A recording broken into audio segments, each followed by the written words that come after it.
चलिए थोड़ा चर्चा करते हैं कि पुरुषोत्तम मास के विषय में। पुरुषोत्तम मास आ रहा है, कुछ उसके इम्पोर्टेंस को जानने का प्रयास करते हैं।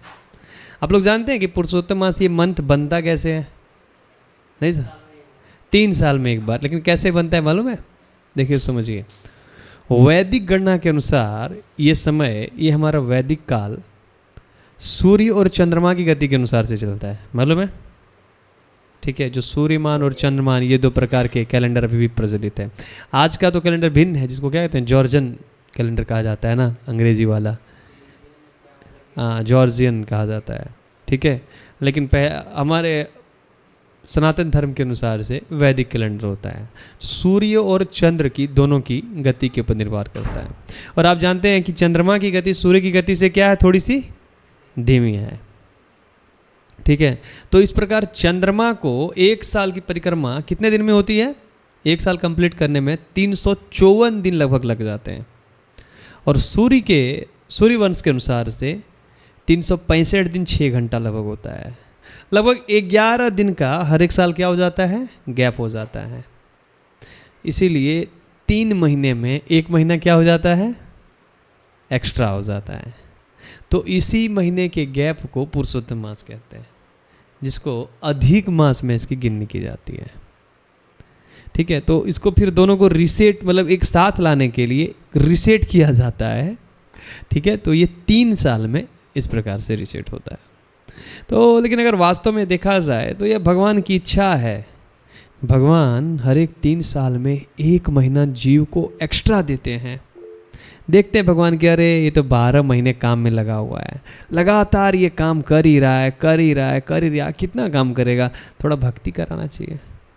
तो इसलिए भगवान ने 3 साल में एक एक्स्ट्रा मंथ दिया है। अब तो ये अंग्रेजी कैलेंडर में ये सब नहीं होता है, परंतु ये किया, ये भगवान का यह महीना है। ठीक है, और इस महीना में मात्र और मात्र भजन करने के लिए, भक्ति करने के लिए इसको दिया गया है। ठीक है, कि अधिक से अधिक जप कर सकें, भगवत कथा श्रवण कर सकें। समाज के लिए भगवान का एक गिफ्ट है ये। ठीक है, सूर्य, अब देखिएगा कि इसमें कुछ शुभ कार्य नहीं होता है। जैसे सूर्य समानता क्या होता है, अब क्यों नहीं होता, इसके पीछे भी कारण है कि सूर्य समानता प्रत्येक मास में एक अलग राशि में प्रवेश करती है या नहीं करती है? करती है। और उस राशि में प्रवेश के अनुसार से उस माह में कोई पवित्र कार्य करने के लिए मुहूर्त निकाल लिए जाते हैं। ठीक है, जैसे शादी हो गया, विवाह हो गया, मुंडन हो गया, गृह प्रवेश या फिर अन्य अन्य चीज़ें जो होती हैं। ठीक है, लेकिन अब यहाँ पे सूर्य किसी राशि में प्रवेश कर ही नहीं रहा है, तो फिर कोई शुभ कार्य होता ही नहीं है। अब जब कोई शुभ कार्य नहीं होता है तो ये जो पुरुषोत्तम मास है, क्षमा चाहूँगा, ये एक्स्ट्रा मंथ, अधिक मंथ जिसको कहा जाता है, अधिक मास जिसको कहा जाता है, इसको किसी देवी देवता ने एक्सेप्ट ही नहीं किया। बोले अरे जब तुम में कुछ है ही नहीं तो हमारे पास आकर के क्या लोगे। अब इसमें देखा कि कुछ नहीं है, तो इसका एक समस्त देवी देवता लोग मिलकर, क्षमा चाहूँगा, समस्त और भी जो महीना की देवी देवताएँ हैं वो लोग इनका मिल करके मजाक उड़ा दिए, ये तो बेकार है, वेस्ट है, मलमास है। तो इसलिए इसका एक नाम हो गया क्या, मलमास। ठीक है, जब ये समस्त महीनों के, हर एक महीना का एक देवी देवता होता है निश्चित, तो सब लोग जब इनका मजाक उड़ा दिए तो इनको बड़ा दुख हुआ। फिर ये नारद जी के पास गए, नारद जी भगवान विष्णु के पास गए और भगवान विष्णु अधिक मास को लेकर के फिर आध्यात्मिक जगत, वैकुंठ लोक, गोलोक, वृंदावन में गए, जो भगवान का चिन्मय धाम है, अद्भुत प्रकाशमान, सहस्त्र लक्ष्मी की सेवा में भगवान, सहस्त्र लक्ष्मी भगवान की सेवा में खड़ी थी। तो ऐसे पवित्र धाम में मलमास को लेकर के गए, वहाँ देखा बहुत सुंदर भगवान विराजमान हैं। कृष्ण ने देखा कि भगवान विष्णु के पीछे अधिक मास खड़ी खड़ी रो रही थी। कृष्ण ने कहा क्यों रो रही हो? अरे गोलोक वैकुंठ में आने के बाद कोई रोता है क्या? यहाँ तो आनंद ही आनंद है। तब भगवान विष्णु ने अधिक मास की जो प्रॉब्लम था, दिक्कत था, दुख था, उसको सुनाया, कृष्ण को कह के सुनाया। तब कृष्ण ने कहा अब क्योंकि तुम मेरी शरण में आए हो, अतः अब तुम में केवल शुभ ही शुभ होगा। क्योंकि आप जानते हैं भगवान क्या है, शरणागत वत्सल है। जो भी व्यक्ति भगवान के शरण में चला जाता है, जो कोई भी, भगवान उसका उद्धार कर देते हैं। अब तुम्हें केवल शुभ ही शुभ होगा।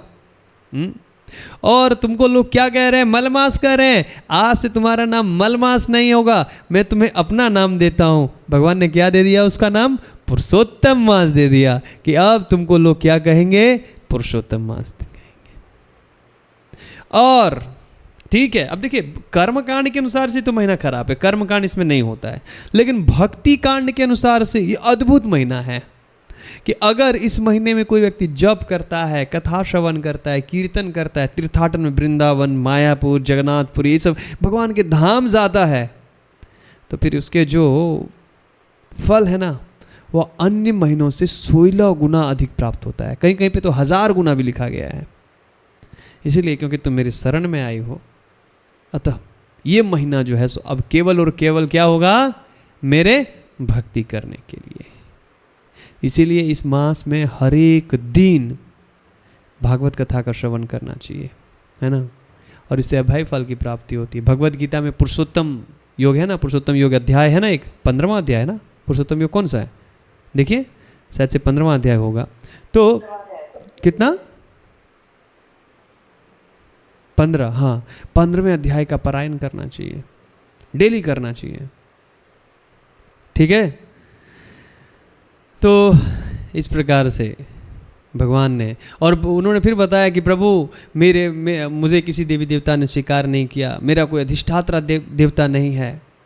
तो उसने बोला, आप चिंता मत करो, क्योंकि तुम आ गई हो मेरे पास, इसीलिए अब तुम मेरे अधीन हो, मैं तुम्हारा अधिष्ठात्र देवता हुआ। तो उस दिन से इसके अधिष्ठात्र देवता कौन हो गए? भगवान हो गए, ठीक है। तो इसलिए ये सबसे पवित्र मंत्र है, सबसे पवित्र मंत्र है। इसलिए आप लोग जम करके भजन भक्ति करिए इसमें खूब, ठीक है। भौतिक कार्य के लिए नहीं, भगवान की सेवा के लिए ये कार्य बहुत अद्भुत है, इसलिए जम करके भक्ति करिए, ठीक है।